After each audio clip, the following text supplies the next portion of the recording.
जरमाया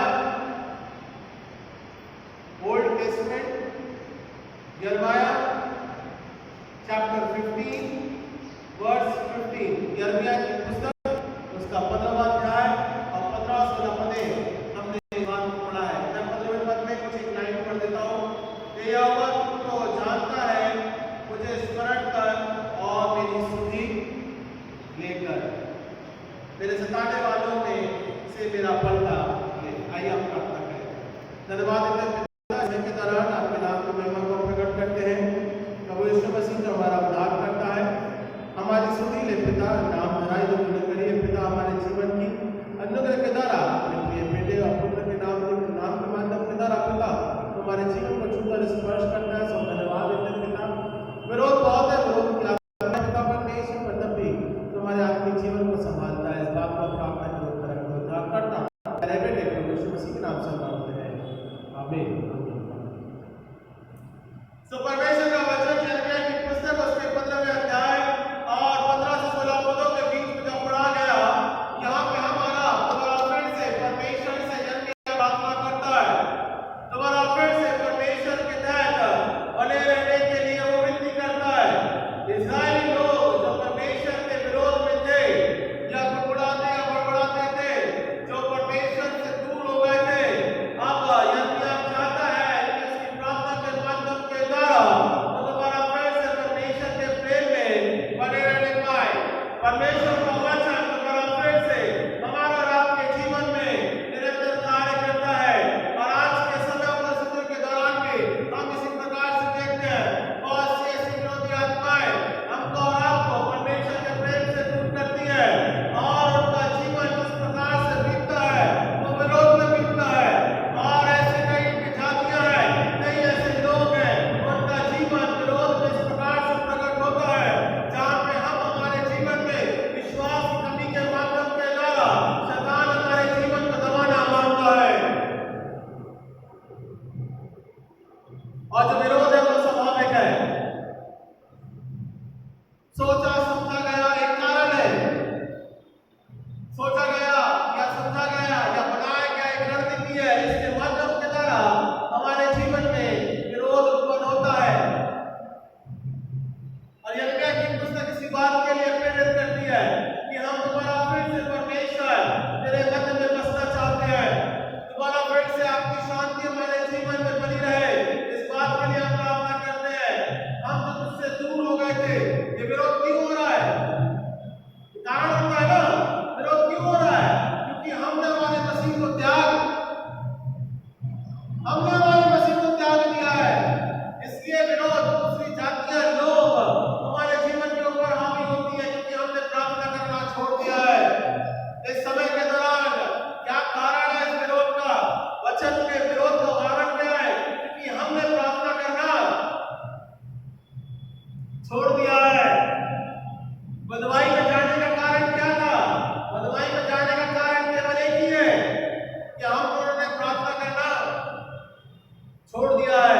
और इसलिए हम यिर्मयाह प्रार्थना करता है परमेश्वर से कि चाहे विरोधी हो, चाहे जो भी हो, परमेश्वर हमारा और आपके जीवन में पिता दोबारा फिर से शांति को स्थापित कर।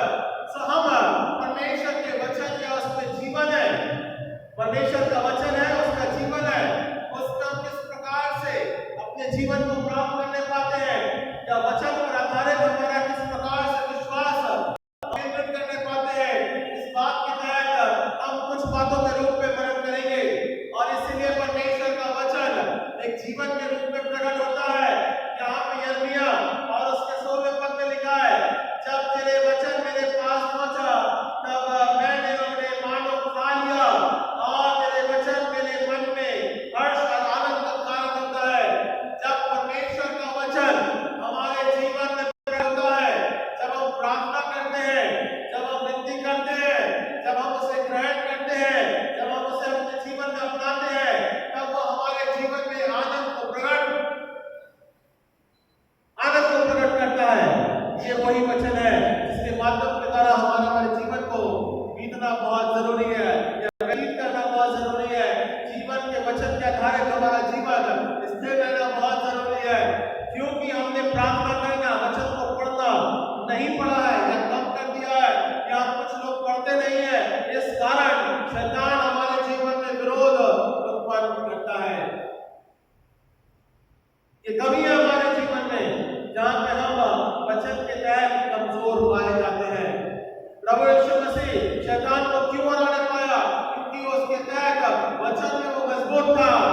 इसलिए वो हरा नहीं पाया, है ना। 32 अध्याय के अनुसार जब वो वचन के रूप में तैयार होता है और मिनिस्ट्री के सेवकाई के तहत जब अपने जीवन को तैयार करता है, तो 32 अध्याय के अनुसार कहता है कि अपने आप को गिराने की ये रोटी बन जाए और सब कुछ बचाने की और तमाम बातें होंगी।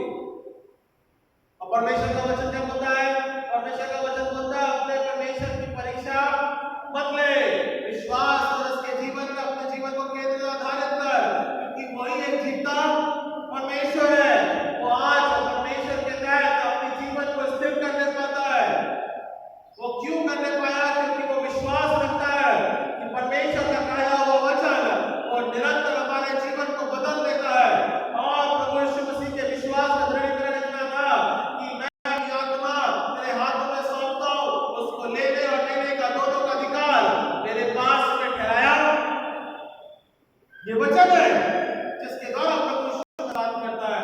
इसलिए यिर्मयाह उसके वचन के तहत बोलता है मैंने तेरे वचन को ग्रहण कर लिया है, खा लिया है। इसका मतलब मैंने पूर्ण रूप से उसे अपने जीवन में अपना लिया है, जिससे आनंद और भरपूरी मिलती है।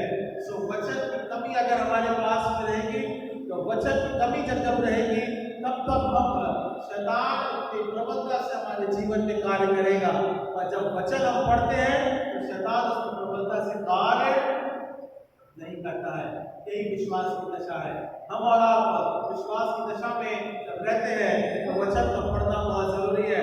पहले पद में भी अभी मैं खाली इंट्रोडक्शन परिचय के रूप में हूँ कि हम तो वचन के द्वारा किस प्रकार से जीवन के रूप में मनन करने पाते हैं या सीखने पाते हैं। पहले पद में लिखा है यिर्मयाह की पुस्तक उसका 15वां अध्याय पहला पद, फिर यहोवा ने मुझसे कहा यदि मूसा और शमूएल भी मेरे सामने खड़े होते तो भी मेरा मन इन लोगों की ओर न फिरता। इनको मेरे सामने से निकाल दो कि वे निकल। हेलो, कितना कठोर हो गया परमेश्वर का मन। क्यों कठोर हो गया?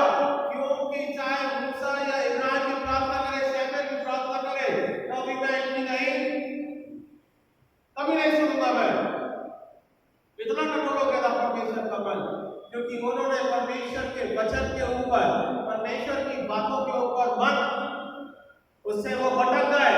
और आज कारण क्या होता है कि हम बदवाई में हैं, कहीं ना कहीं किसी न किसी प्रकार से लोग में बांधे हुए हैं। अब तुम अपने घरों में आराधना नहीं कर सकते, ये बदवाई है आपके हमारे जीवन में। लोग प्रभु का नाम नहीं ले सकते, लोग गवाही नहीं दे सकते, लोग आराधना नहीं कर सकते। ये बदवाई है। क्यों हो गया है? क्योंकि हमने हमारे जीवन में परमेश्वर के वचन को अहमियत नहीं दी है। समझ इस बात को, क्योंकि हमने परमेश्वर के वचन को अहमियत नहीं दी है, इंपॉर्टेंस नहीं दिया है। इस कारण से विरोध बढ़ जाता है और परमेश्वर का मन हमारे प्रति कठोर। यिर्मयाह की पुस्तक बता रही है चाहे मूसा भी प्रार्थना करने मेरे सामने, तब भी मैं इनके जीवन को माफ। तो यिर्मयाह तू क्या है मेरे लिए? और तब भी यिर्मयाह प्रार्थना करता है, नम्रता से प्रार्थना करता है। परमेश्वर चाहे कुछ एक बातों के कारण, शायद मेरी एक प्रार्थना के कारण उनको क्षमा कर देवे। उस प्रकार से प्रार्थना में कभी गति को छोड़ना, चाहे विरोध कितना भी हो रहा हो, परमेश्वर कितना भी कठिन क्यों ना हो, हमको प्रार्थना में अपनी गति को बनाए रखना बहुत जरूरी है, बहुत जरूरी है। सुप्रियो, जब परमेश्वर के वचन में जीवन है, इस बात को हम आगे समझेंगे। 3 बातों की बात करके 3 या 4 बातें हैं। प्रार्थना में अपनी गति को बनाए रखना बहुत जरूरी है, उसमें गति में कमी आने देना। तो पहली बात, परमेश्वर के वचन के द्वारा जीवन है। यिर्मयाह इस बात को समझाना मांग रहा है इस्राएलियों के लिए जो बदवाई में है, और आज हमारे और आपके लिए भी इसी बात को प्रकट करना मांगता है, क्योंकि हम बदवाई में है। कहीं ना कहीं किसी न किसी प्रकार से परमेश्वर का वचन कैसे कार्य करता है? परमेश्वर का वचन हमें शांति प्रदान करता है। पहली बात हम इस बात को देखेंगे और सीखेंगे। The word of God give peace to you। परमेश्वर जब हम उसके वचन को पढ़ते हैं तो एक शांति का अनुभव करते हैं, हमारे जीवन में एक बदलाव लेकर आता है, हमारे जीवन में एक आशा लेकर आता है, और वो आशा हमारे आपके जीवन को मसीह की ज्योति में वो प्रकट करता है। The word of God give peace and hope। इस बात को समझने के लिए या हम निकालेंगे भजन से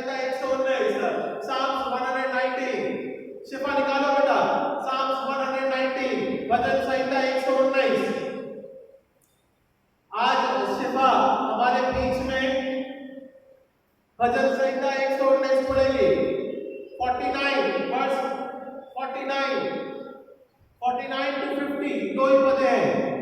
भजन संहिता 119 49 टू 50 जोर से पढ़ो, वहीं से पढ़ो बेटा, जोर से पढ़ो।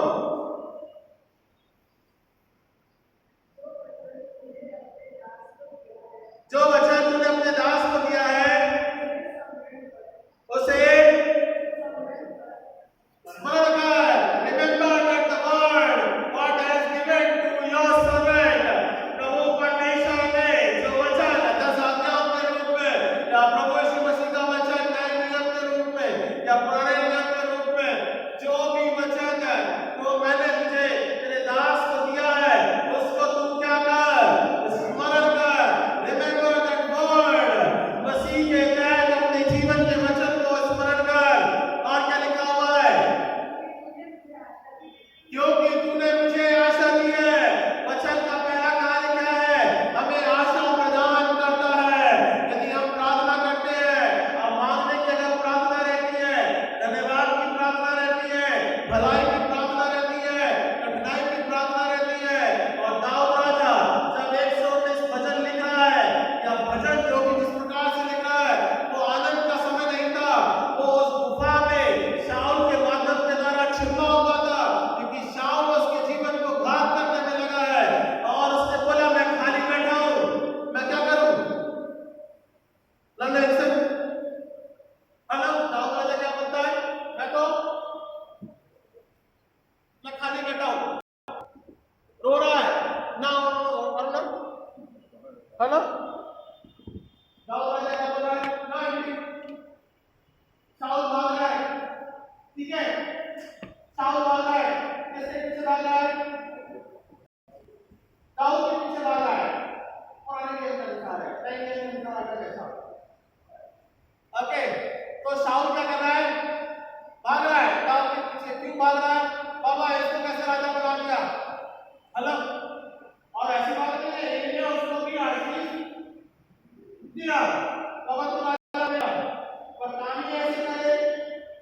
दूसरी ताकतों को ले आया, दूसरी मूर्ति पूजा करके जो मना किया था वो भी किया, तमाम भर दिया। तो परमेश्वर का क्रोध, बाबा इससे आप नहीं करूंगा, अपना मेरा हाथ मैंने तुम्हें से हटा दिया है। तो दाऊद राजा क्या बोलता है? मैं इसके ऊपर हाथ रखूंगा। अच्छा, ये मेरी गद्दी पे बैठना मांगता है, ठीक है। तो बाबा वो भी जान बता के भागा, अब राजपाट छोड़ के भागा ना ना जाओ सब। ऐसा नहीं था कि डेविड के पास उस समय कुछ नहीं था। डेविड के समय उस समय भी था, पूरा अभिषेक करके दिया गया। अभिषेक में कोई डिफॉल्ट ना, प्रेमा सिस्टर, अभिषेक में कोई डिफॉल्ट, सारा राजपाट छोड़ के भागा बोले। और गुफाओं में अब रो रहा है बेचारा, क्या करेगा? हेलो, ढूंढ रहा है, तो खोज रहा है, मेरे पीछे पड़ गया बिल्कुल एकदम। तब उसने इतना भजन जो आप बोलते हैं ना, हेलो, इस प्रकार से उसने लिखे 160 भजन। नहीं ऐसा कितना लिखा है? 150, यस, 160 टोटल। हेलो, है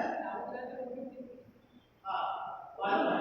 और गणना में हम करते हैं, एक नॉर्मल मैं बोल रहा हूँ तो वो समझ में नहीं आएगा, ठीक है ना। उसके वचन को पूरे वचन नहीं लिखे हैं, ये भी बात सही है। उसने क्या किया है? उसको कुछ बातों को लिखा है जिसमें उसको भजन को इंटीग्रेट किया गया है, ठीक है ना। मेरी बात समझ में आए? नॉर्मल लोगों के हिसाब से मैं बात कर रहा हूँ। बाकी अगर मैं उसको विभाजन करने जाऊँ तो अलग अलग प्रकार से चीजों के रूप में सिद्धांतों के रूप में ऊपर कर सकता है, पर आपके रूप में मैं समझाना मान रहा हूँ, क्योंकि दाऊद ने लिखा है इस वचन के माध्यम के द्वारा वो अपने जीवन को प्रस्तुत करता है। एक छोटे से खास तौर से उसके जीवन में प्रकट होता है। It is a word of song. और यदि आप भजन से 119 को आप पढ़ोगे तो हिब्रूज के जितने भी लेटर हैं, हिब्रूज के अल्फाबेट्स होते हैं, है ना, वो अल्फाबेट के अनुसार उसमें लिखे गए हैं। धीरे धीरे समझ को प्रकार से वहां पर बताया गया है। 119 की हेडिंग अगर आप पढ़ोगे, पढ़ो जान साहब क्या